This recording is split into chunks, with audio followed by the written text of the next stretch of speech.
Hi, I'm Serena. Hi, I'm Alessandro. And it's a very wet day today in the Italian Alps, but we have a super exciting project planned.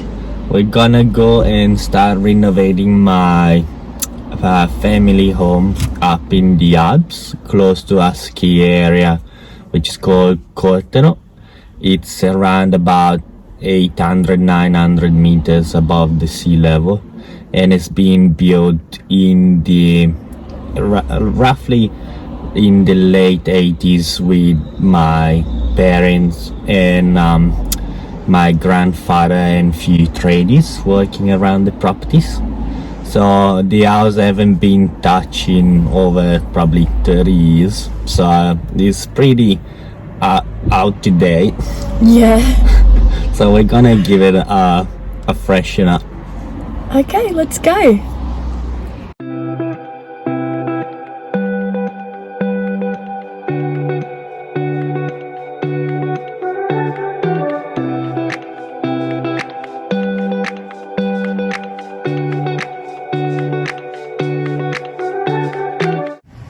And we've just arrived in Corteno at Alessandro's family's house.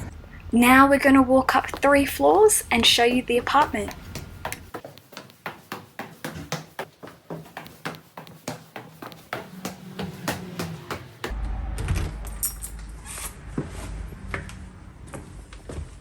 Welcome to my family house. It's just a very modest apartment and still in the original condition of when it was first built. And here there's the living and dining room with a very nice fireplace, and then upstairs there's we call it mansarda, which is kind of an attic that has been converted into a big bedroom and a bathroom. And then we've got the kitchen area here. It's still a very old wooden cabinet. Come with me and I'll show you the view from the terrace. This is our vegetable patch. And this is where my grandfather comes from, and that's where my grandmother comes from. There are very tiny villages, and also that used to be a little warehouse where we used to keep the animals and some tools. And that is Mount Adamello. It's a new day in Corteno, and yesterday we spent most of the day prepping the walls, taking the nails out, taking out a lot of the decoration and the furniture, adding filler so that we have a nice clean base. I think there was a lot going on, especially because this room is modestly sized and has 3 different spaces. So it has the kitchen, dining and lounge room. Because we're doing everything on a budget, we're really going to transform the space using paint, and we're also going to either refurbish a lot of the furniture we have or go around the other areas like in the hallway and try and find furniture that would suit the space. We really want to bring a modern touch. We're going to use a bit of black to modernize it and do a little bit more of the rustic styling to bring it all together and make it a really calming, relaxing space. The first place we decided to start was the kitchen because we knew it would be the most work. We numbered the doors and their location using masking tape before taking them downstairs to be prepped and spray painted. Alessandro's dad, Tino, who you saw accidentally walk in when I was packing away the decorations, kindly offered to help us with the makeover, which was quite an experience because Tino can't speak English and I speak very little Italian. So needless to say, a lot of hand gestures were involved when communicating with each other. A DIY hack: if you don't have the appropriate equipment for a workstation, you can always use your ironing board. Yeah, you have to be creative. You have to be creative, yes. Despite our creativity, the next 4 days were the longest days of sanding in Alessandro, Tino and I's lives, as we endeavoured to refurbish the existing furniture on a budget.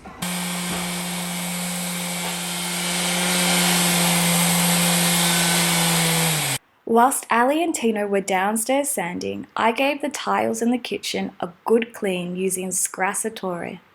In Australia, you can use sugar soap. Scrassatore isn't exactly the same, but it gets the job done. If we didn't have to sand the kitchen doors and cabinets, for example, if the wood was natural and unstained, we would also have to give them a good clean to get any grease or dirt off, to make sure that the primer and paint adhered to them. Whilst I was cleaning, Alessandro called my name, and when I walked out onto the balcony, I was not expecting to see a horse and carriage. The man that owns the horse makes a living transporting tourists from A to B, but he also grows his own vegetables, so he had come over to drop off a sack of potatoes. Once we finished prepping everything for the kitchen, we gave the doors, cabinets and drawers a coat of primer before testing out the sage green we got from the shop. So we just sprayed the first 2 doors for the kitchen in a colour. It looks totally different to the swatch we saw in the shop and we're not loving it. It almost looks like the primer colour, very similar but with a green tone. So I think we're going to go and get a different green that's darker, but we're going to look at it in the kitchen. Okay, so I've come upstairs to see what the cupboard looks like in the kitchen. It's reading a lot greener and lighter in the camera than in reality. It's definitely not as green as we had hoped. What do you think, Ali? It doesn't look too bad, but... Like, it goes nice with the tiles. It's not that bad.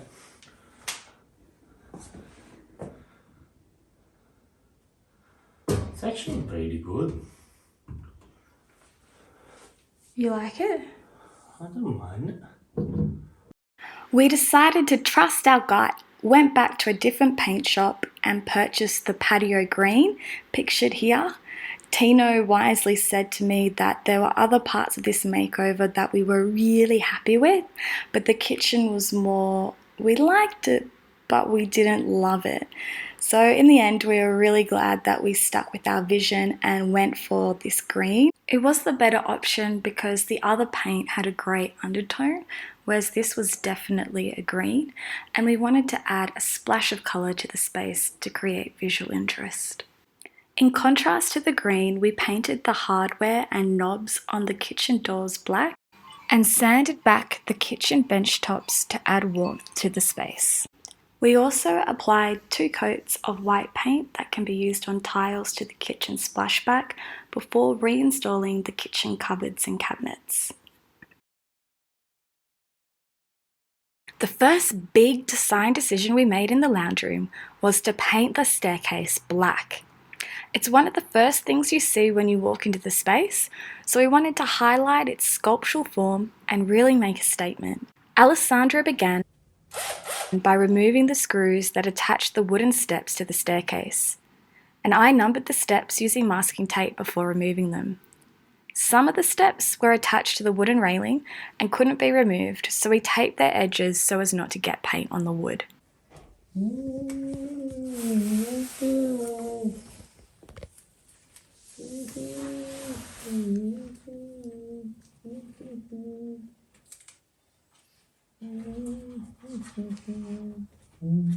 How's it going under there? Good.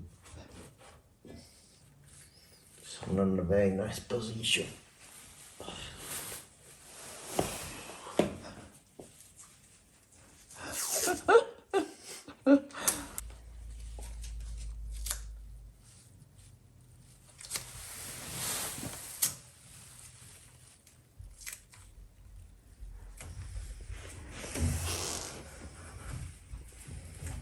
Should be a painter. I was thinking a contortionist.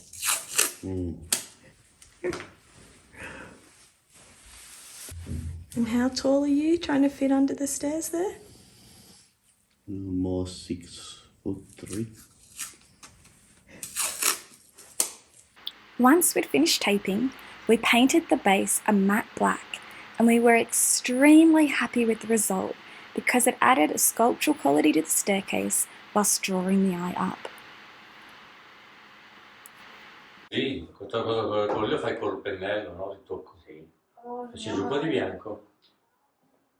Have I got something on the very edge of my shoe? Yeah. Black. Yes, black paint. So we frantically checked the stairs, Alessandro still holding firmly onto my shoe, and thankfully we were able to rub off any paint that got on the wooden steps. Moving on to the fireplace.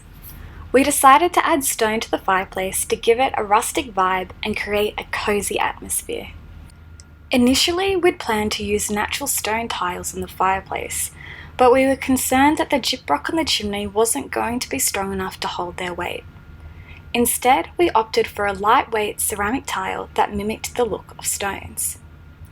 Whilst the tiles we purchased were really affordable, they came shaped as jigsaw pieces rather than rectangles or squares. To make them flush with the wall and corner of the chimney, Alessandro had to measure how much tile was needed and then use an angle grinder with a diamond blade to cut off the excess. This was a slow and tedious process. So if your budget allows it, opt for tiles that have a straight edge.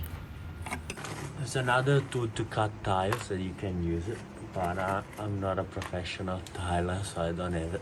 Yeah.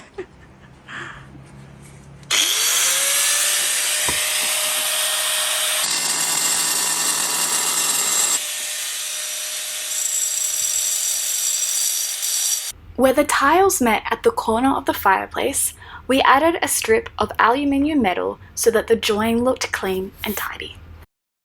A restraint of working in a remote location is that we couldn't find any beige coloured grout.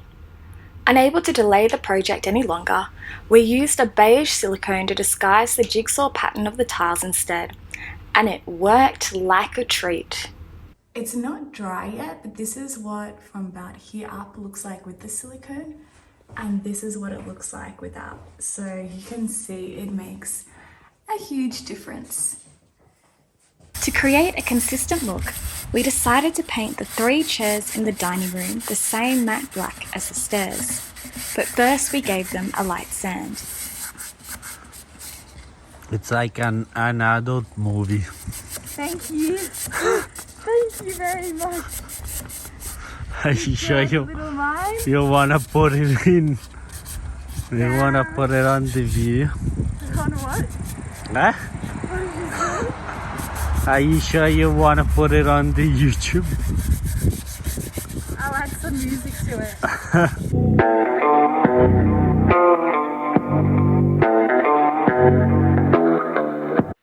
Luckily, we didn't have to use primer with this paint, so we applied the paint directly onto the wood using a small roller and a paintbrush. And in no time, we had 3 black chairs. To match, we painted the trim around the doors leading to the balcony the same black.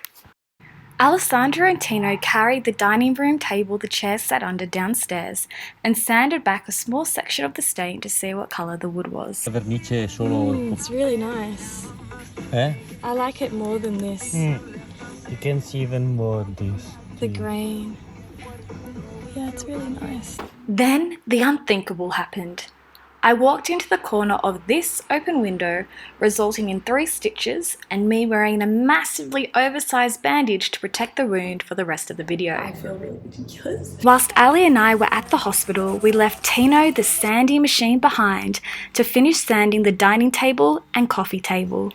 We added multiple coats of a natural stain to any of the wood we sanded back, including the kitchen bench tops, just to add a layer of protection. We painted the legs on the dining table black to match the dining chairs and tied in with the black on the staircase. We also gave the bench that goes around the dining room table a spray of white paint in a tone that matches the walls and the splashback in the kitchen. Shortly afterwards, our progress was interrupted by a sun shower. So I just came downstairs and you can see the entire rainbow, which is like crazy to me. It ends over there near this little house. Wow.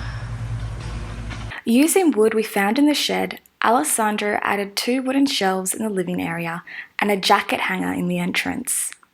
The hanger Alessandro made is something you could easily and affordably make yourself using a piece of wood and hooks that cost under €5 from IKEA. A very nice wood. First, Alessandro cut the wood down to size, gave it a light sand and coated it with a natural stain. Once dry, he measured, marked and drilled holes to attach the hooks to the wood. He also drilled 2 more holes for larger screws to attach the hanger to the wall because it's quite a thick and hard piece of wood.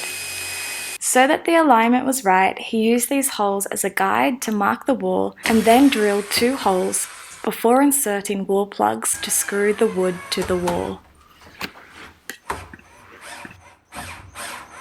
And there you have it, a beautiful wall hanger for under €5. Because we were working on a budget, the only things we purchased in terms of styling and decorating was this lounge, some pillows, a throw and light fixtures. We got this linen lounge secondhand in a neighbouring town for €90, which we thought was an absolute steal.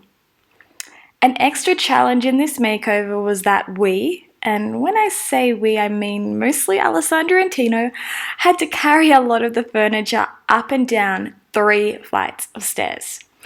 So whilst I was filming this, I felt like I was about to witness something bad happening, especially this moment where the lounge is resting on the banister and Alessandro has to climb underneath it to get to the other side because there physically wasn't enough space to turn the lounge. But thankfully, Alessandro and Tino made it safely upstairs, and so did the lounge. A good budget-saving tip is to see if any of your existing furniture could work in the space. For example, this wooden table and chest were in the stairwell, so we decided to swap them with the TV cabinet and chest of drawers that had a darker stain. Because they had a warmer tone to them, they didn't make the space feel as dark. We brought in a few other paintings by Alessandro's grandfather and rearranged his existing works already in the space. Because Tino was experienced and knew what he was doing, he changed all the light fittings. We also purposely used warm light bulbs to make sure that the space felt nice and cozy. Another simple and affordable thing you can do to make your space feel warm is add touches from nature. This could be anything from a bowl of fruit to flowers and greenery from a garden. Hi, today is the reveal day and we're gonna take my mom through the work that we did and see what reaction is gonna be. I can't wait. 3, 2, 1. Hi, Mom. Hi, Monica. Mamma mia che bello!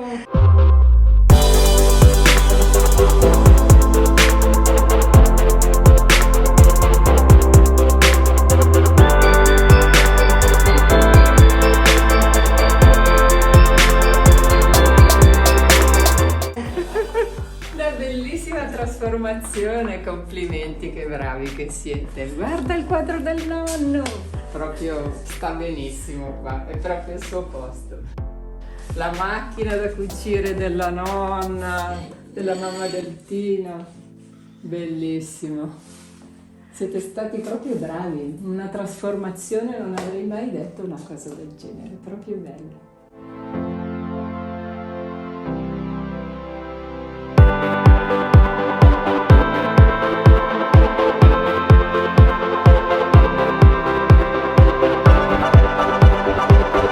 And do you like the color of the kitchen? Ah, let me see, guardate la cucina che bella! Tutta diversa, non sembra più neanche lei! Bellissima!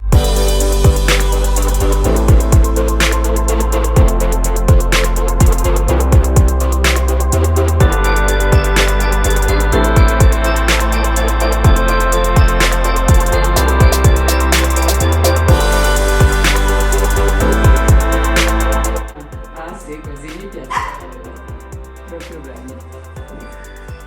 Sparito tutto il caos che c'era prima, tutto bellissimo, sarà proprio bello fare le vacanze qua nei prossimi anni.